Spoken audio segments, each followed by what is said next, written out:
What's going on, guys? Sensible Prepper Live. Welcome. Hey, we missed last week. We just had some audio problems and it just wasn't going to happen. So we are on it today. And if you do see some audio, just make sure you leave it in the comments.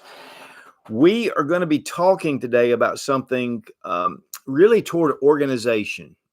And we're going to talk about some kits, all kind of different kits. It was funny. I did the sleeper cell EDC video talking about upping your EDC, having the items you need. And I saw a comment down below, and it was just saying, Such and his kits, he's always got all these setups, and while that is, I do like to put together kits. They're very popular because when we do it, people see different items, they think about it, they put it together. But today we're going to talk about different areas where organization is going to be important. The one thing is, guys, is if there is a crisis situation, the last thing you want to do is to run around and try to find items. We have, as preppers, we have our supplies, we have our stuff, and we need to make sure that we're keeping it organized. Let me give you a great example.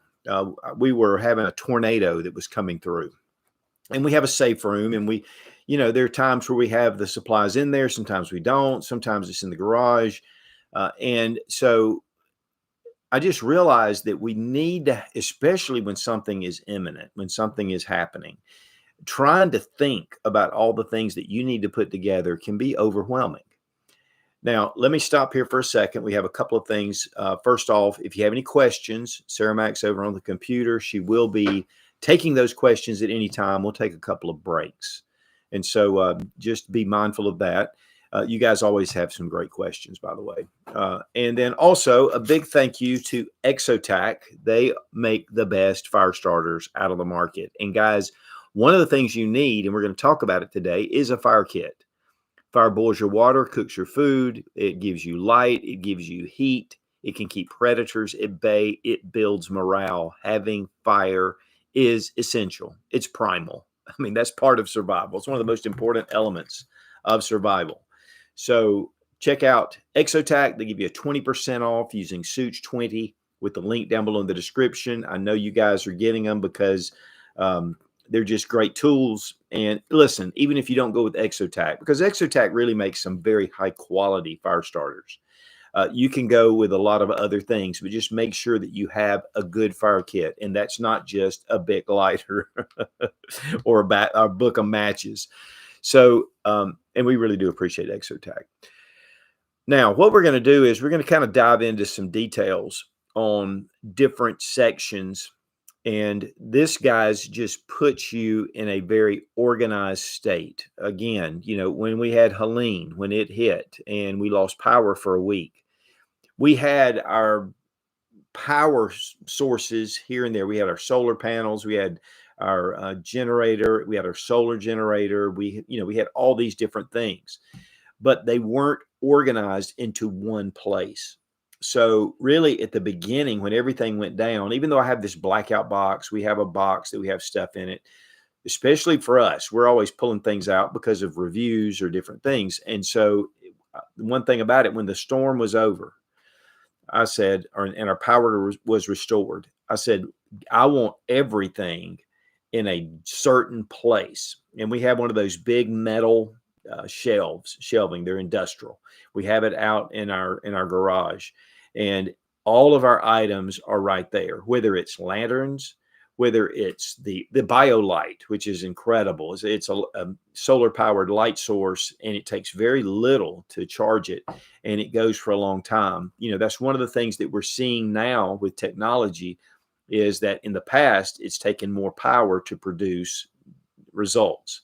With LEDs especially, they take very little power, and so it's one of the things that lasts a long time. And it's one of the reasons why rechargeable flashlights are great, because we can charge them up, keep them charged.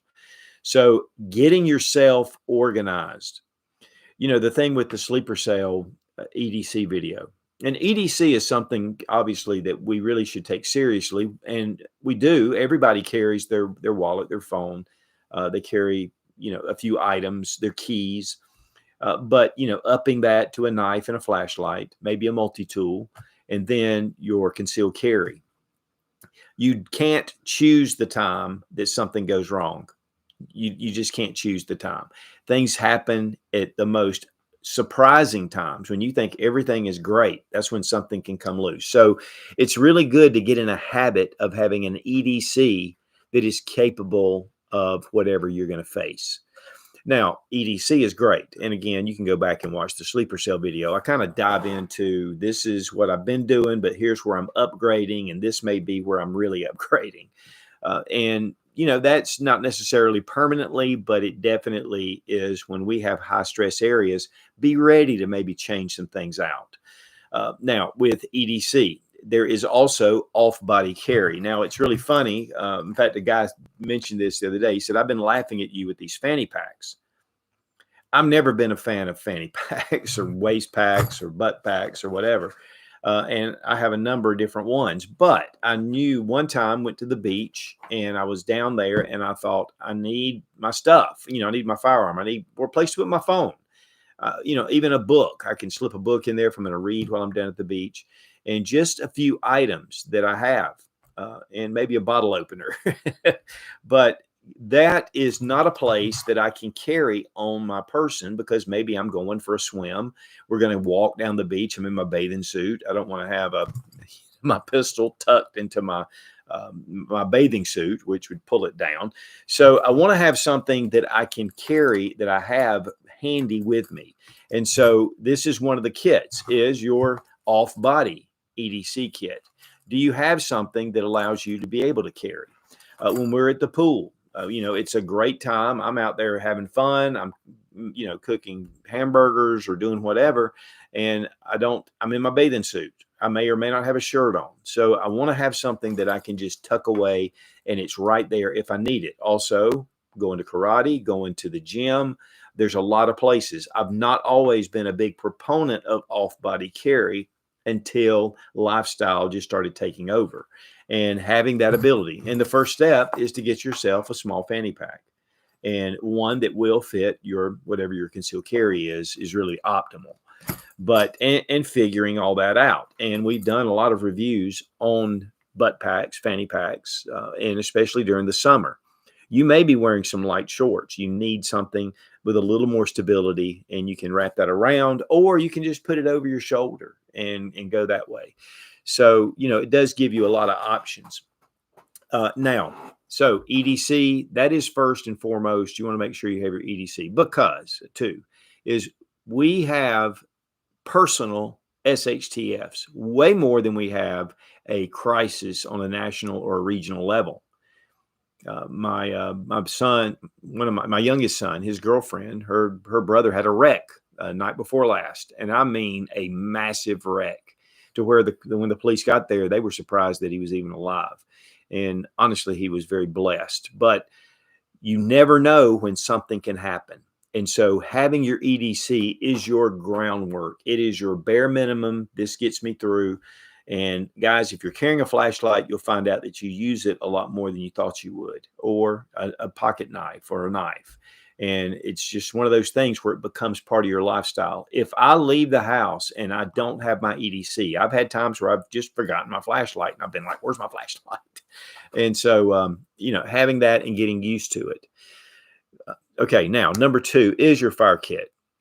Put together a fire kit. Guys, that's one of the things in the rule of threes, is you have 3 hours in harsh conditions to survive. Now we're coming into summer, and it's hot. It is really hot. But if a good rain came and you were at night, the temperatures could really drop, especially if you're in resort areas. Maybe you're in the mountains. Maybe you're somewhere. Being able to build a fire. Again, it does boil your water. It does. It cooks your food. It gives you heat. It gives you light. So it's one of those things that you need to have a good, solid fire kit. And you can do that in a small package. Now, what I like to do is, for those kind of things, and the reason why I like a fire kit is because I can put all my items in a very small little bag. I can put my ferro rod, I can put matches, whatever I need. I can put those in there, and the tinder, which is very important. And so I can just have this. I know where it is. when I open my pack, there's my fire kit. I'm not looking in different compartments and saying, oh, my ferro rod's here, my big lighter's over here, my tender's over here. It's all in one place. So kits actually bring together your organization, and it allows you to go, oh, there it is. Just like when we have a med kit, and that's one thing I didn't even bring up here, is having that little cross, having the medical patch on it. So it's not only identifiable to you, but it's also identifiable to somebody else. And just like my son's girlfriend's brother, I mean, he could have been in a very serious situation. Having a med kit in there could have come in handy. So you never know. And so it's really smart just to have those things. Here's the thing, guys. A lot of times people go, doom and gloom. Listen, we're just prepared.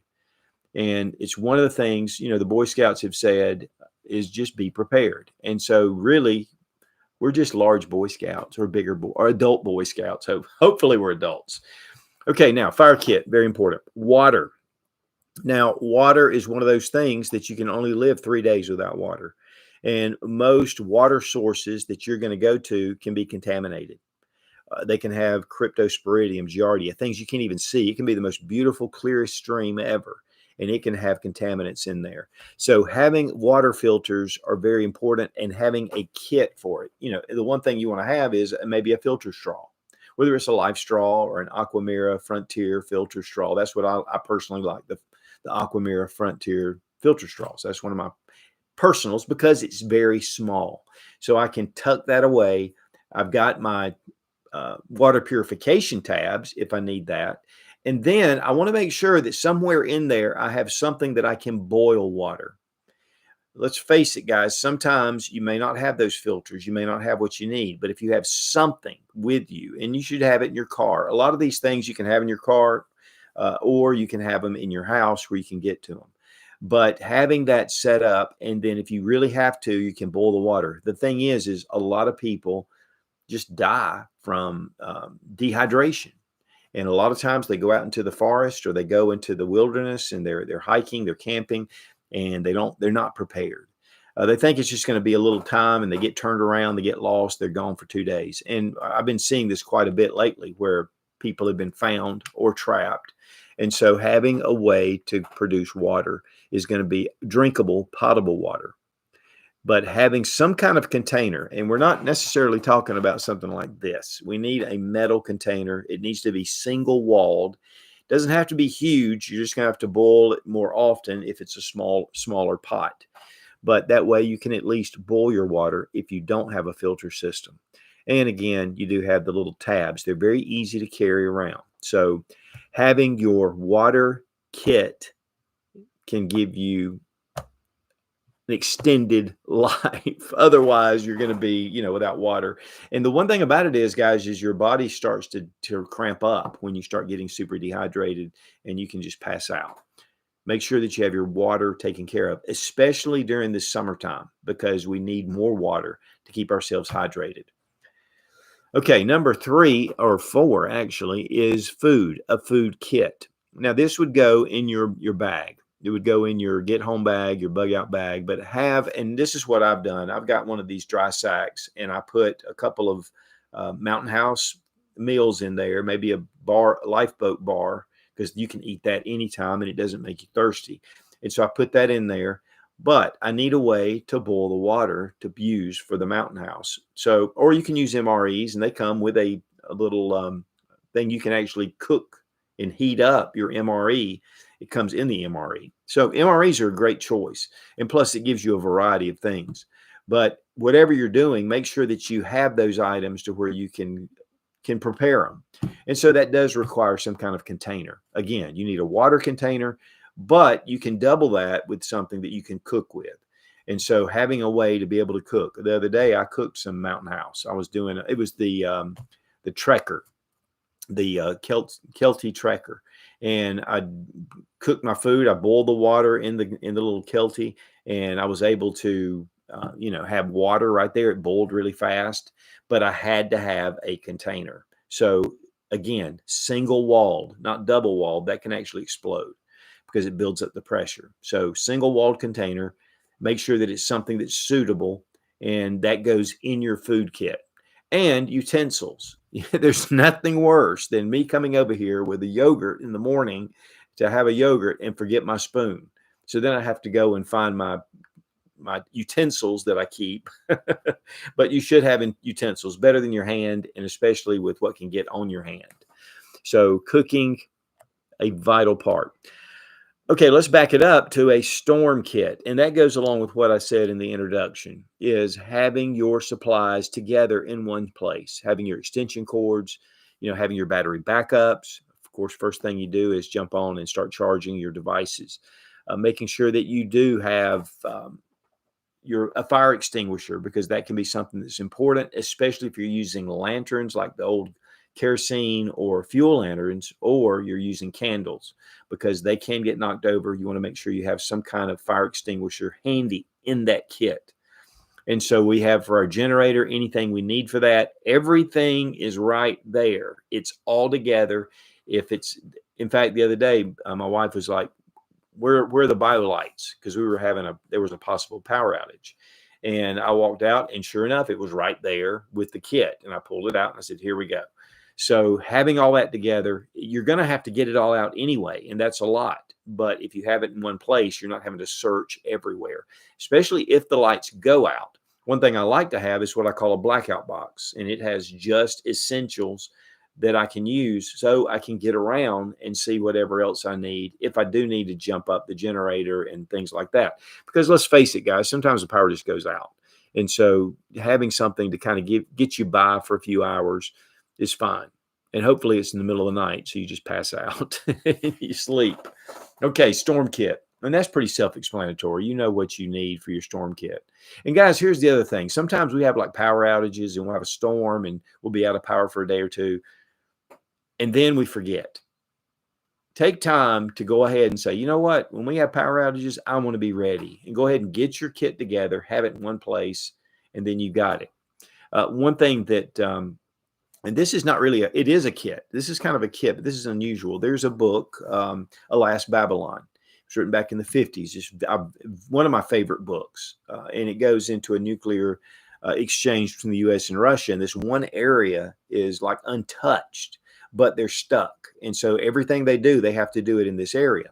And one of the things the guy had put together years before, because he was a survivalist at the time, he had this box, and it was called iron rations. And it's what the doughboys used to have in World War II. They had these boxes. They had all their stuff they kept for their iron rations. And we did a video about it, and you can just search it in the thing. But it was just items that once the power kind of was off for a good long time, it was something you could bring out, and it would have like some extra matches and maybe a candle, maybe some treats, maybe a candy bar, maybe just some extra batteries, just a few things in there that could kind of go, okay, we're doing good. We've got these extra things. And that's kind of a fun thing to do in a sense. We like to have our iron rations, but we don't depend on it. It's kind of like an extra where we put it away and forget about it. And then if we ever need it, we go, oh, that's right, we've got our iron rations. Medical kits. That's a vital one. Medical kit. You should have a medical kit in your vehicle. You should carry one. You should have one that you can get your hands on if you have an accident. If something were to happen, guys, people get injured horrifically in auto accidents all the time, and we drive all the time. So having a trauma kit and having just a first aid kit, you could have some first aid supplies in your trauma kit, but it's what I like to call the boo-boo kit. It's Band-Aids. It's, maybe a wrap in case you sprain your wrist, or just your normal first aid. Trauma goes into blood loss. It's like tourniquets, chest seals, hemostatic gauze, blood, clotting that you can use. Things that you use for your trauma kit, and having a good solid kit. I know I just when I did that video on the building up your sleeper cell EDC kit, it was one of the things they did was from amp3.net. It was USN ER Doc's little first responder kit, and it had a SWAT T tourniquet. It had some nitrile gloves, and it had an Israeli bandage. It was very simple, but it could get you through in a real bad situation. You can just slip it in your pocket. So having medical not only for you, but also for your family. If you have a family member that's really gravely injured, you're going to really be happy that you had that trauma kit, and at least until they can get medical attention. Okay, we're going to go to one more, and then we're going to go to some questions because I know you guys have them, and we still have quite a few left. This is one that sometimes we forget about, or we kind of go, it's not a big deal, but it's hygiene, having a hygiene kit. Having a small toothpaste with a travel-sized toothpaste with a little, you can get them, the little small toothbrushes. There's something about brushing your teeth that kind of sets off your day. So if you're in a grid down situation, or you're out, or you're in a bug out situation, even having a way to brush your teeth, having some soap to be able to keep yourself clean. You don't want to get your hands, they get really dirty, and you can pick up all kind of bacterias and things like that. So you want to keep yourself as clean as possible, and that just helps with your health, helps you from getting sick, helps you from getting even dysentery and things because you're keeping yourself clean. So having a hygiene kit doesn't have to be extensive. Again, it can just be toothpaste, toothbrush, and soap, bar soap, liquid gel, whatever. But having a way to be able to, even a comb and a mirror to be able to see, especially in case you do something, you want to look, you just want to see how you look, or you want to check your look, but having some kind of small mirror in there as well. Just a small kit. Okay, let's see if we have some questions. Tech EDC Diary says, thoughts on sleeper cells activating on the 4th?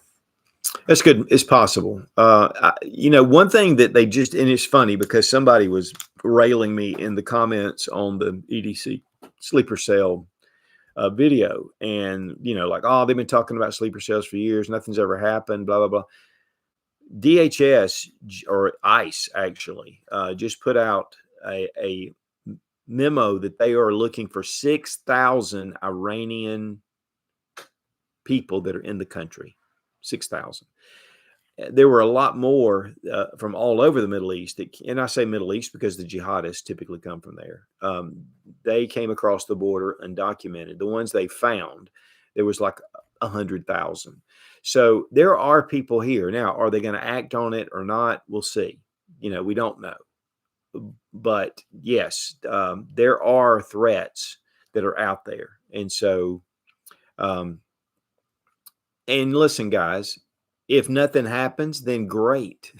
Nothing happens. But if something does happen, you want to be as prepared as you can be. Lucky 15 Driver says, question, other than 300 blackout, what is a good home defense caliber that can be hearing safe with a suppressor? Yeah, 300 blackout is really one of the best. It's good and heavy. It hits like an AK-40, 7.62 by 3.9, the AK round, and yet you can get those subsonic rounds really to keep it down in a suppressor. But really, other than that, I mean, it's going to be loud. If you're using a 223 in your home, that is going to be deafening loud. In fact, you could damage your hearing. Using 9mm even or 45 is definitely, it'll ring your bell. But if that's what you have. But I think for home defense, if you start getting into rifle calibers, you're going to have something suppressed.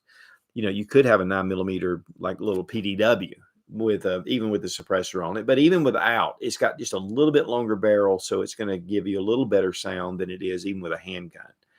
But the one thing I have is I have a 5.56. In fact, my wife and I have two of them in that where they're very accessible. And, that's one of the things that I want to switch to, even though I have some 300 blackouts, and I want to switch to 300 with suppressed because it really can tone things down. And two, with 5.56, it goes a long distance. I mean, 300 blackout does in a sense, but it's got less trajectory. So really, to me, 300 blackout is one of the best rifle calibers for home defense. But as far as your handgun, 9mm, if you want to put a can on it, it'll help. But I would recommend handguns for your ears if you don't have suppression. But even a 5.56, if you put a suppressor on it, it's gonna tame it down a lot.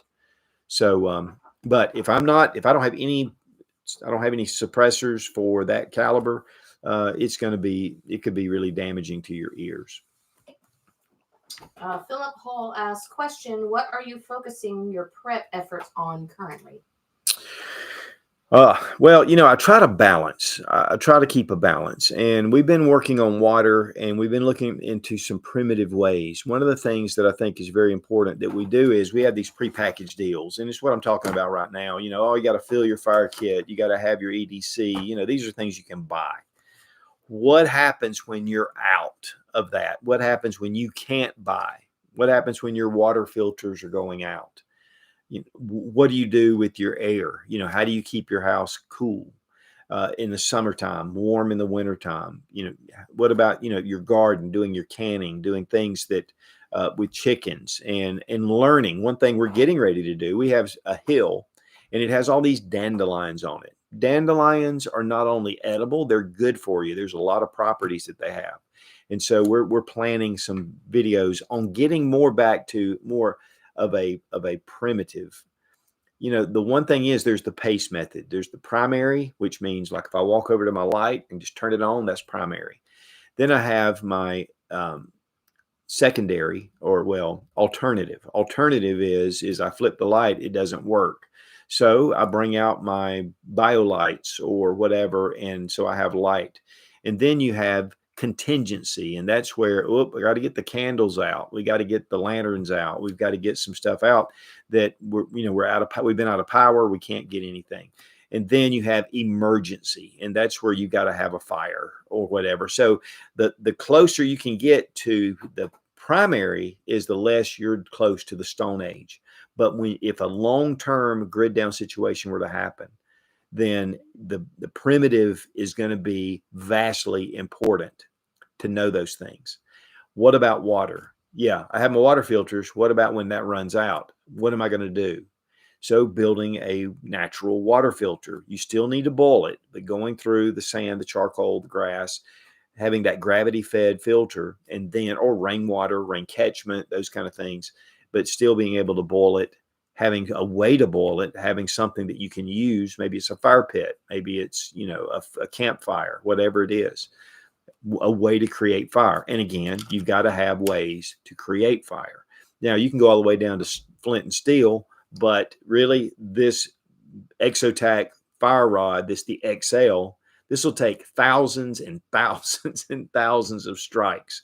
So this gets you in a good position to stay in at least the contingency or even the alternative, instead of going straight to flint and steel and the bow drill method. So really, I'm looking at what happens if everything is gone. And here's the other thing, guys. You could be away from your home. You could be away from your supplies. You need to have the knowledge to be able to do things and to survive. So that's really what we've been more or less kind of focused on lately as far as internally. Okay, let's go to back to the list, and we'll stop in a little bit and get some questions. Make sure I'm not running out of time.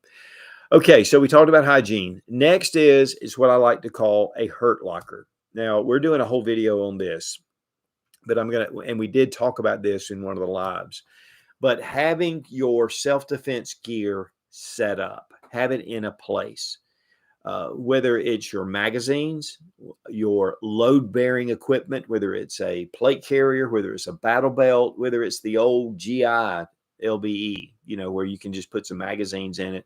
Having a way to carry your magazines is going to be important. You don't want to just be stuffing them in your pockets.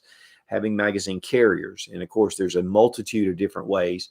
If you want to go with body armor, that's another option to make sure that you put that in your hurt locker. What things you need: a good pair of tactical gloves that are really tough if you need them, having some kind of goggles and being able to protect your eyes, hearing protection, all the things that go into self-defense of your property, of your home, and to protect your family. So having your ammunition set aside. One of the things we're getting ready to talk about is what ammunition should I stock up? And guys, there's a lot of times we go out and we'll buy 9mm, the cheapest we can find. It's all full metal jacket, and we buy a case of it, when that's not a suitable self-defense round. But self-defense ammunition is expensive. And so having a balance and having a hurt locker is what I call it because of the movie, but it just sounds good. But in some kind of container. And here I just have a plastic container. This is also something that with these kits, there's some that you're going to have to put them together in a container. and you can label it. You know where it is. You can say, up, there's my water, there's my fire, there's my whatever. And for more of a long-term or a compound kind of situation, you have everything organized.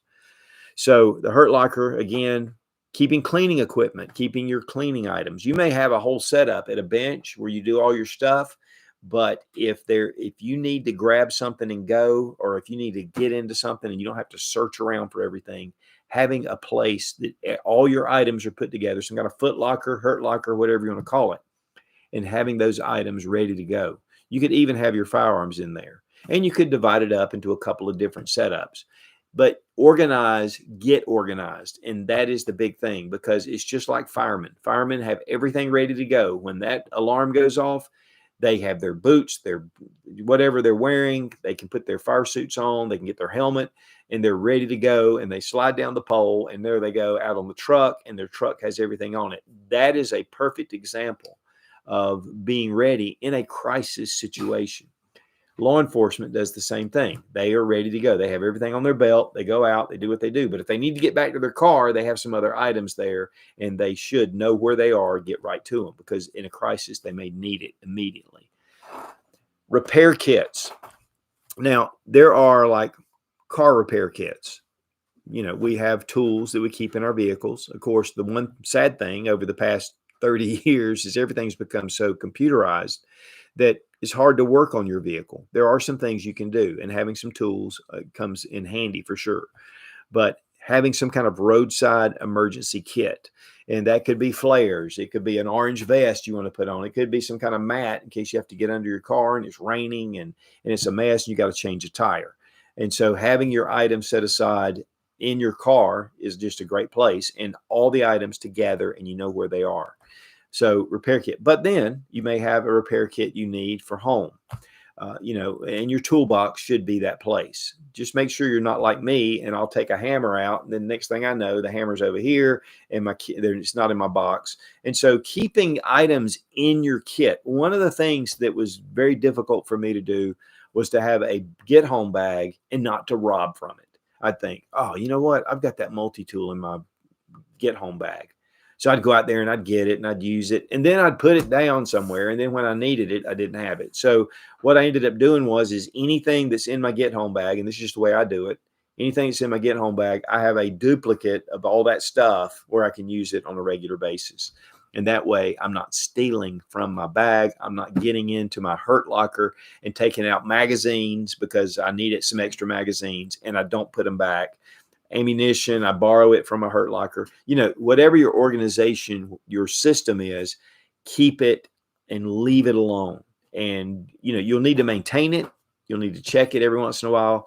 But honestly, take it, don't pull stuff out of it. Now, for me, for fire kits, I want a fire kit in a certain place. But I have fire kits that I keep with me in my car because there's a lot of times where I'm building a bonfire. I did that one year. We had a big bonfire we were going to do, had all this wood stacked up, and nobody really had anything except a big lighter and gasoline. And I said, whoa, whoa, whoa, whoa, whoa, whoa. And I went and got in the car and I grabbed my fire kit. I came out, had my tinder, got it started. And everybody was like, wow, that's cool. And so not only having the kit, but knowing how to use it. And it's one thing we've talked about here on this channel is we have a prepper group, and we had a fire clinic where I told everybody to bring their fire kits, have your fire kit. And they brought some really cool fire kits. They were very stocked. I mean, had a lot of different stuff in it. They were ready to go. And then they went, now, what do you do? How do you do that? And I mean, these are people that are prepper minded and still didn't know how to really start a fire. Make sure that you are getting out and trying it, because that learning curve is very difficult to get through when you got things going on around you and you need to get a fire started. So having a repair kit, and I got off subject, I did a video about items for repair kit, which were zip ties, which were safety pins, needle and thread, duct tape, just a lot of different stuff that you may need to repair things. And it may be a temporary repair, but it is a repair nonetheless. Having glue, maybe it's epoxy, maybe it's super glue, but having a bunch of items and having a few tools in there that'll help facilitate that, including like a knife, so where you can cut, Yeah, I have a knife in my pocket, but I like to have some redundancy. It doesn't have to be an expensive knife. As long as it's sharp, it could be a razor knife. So having some things together in a repair kit.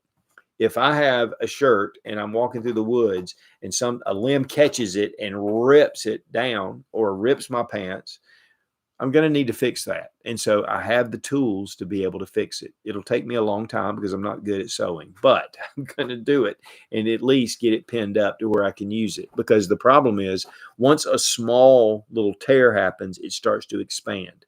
So if you can patch that, and it may be just a patch, you may have some patches in there.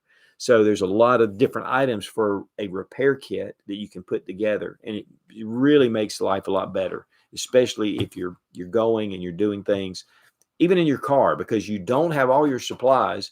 Having a few items and having something like this stuck in the back of your car and have your emergency supplies, that's a kit as well. And so just have that set aside. Okay, shelter. Shelter is one of those things that, if you do have a car, you can sleep in your car.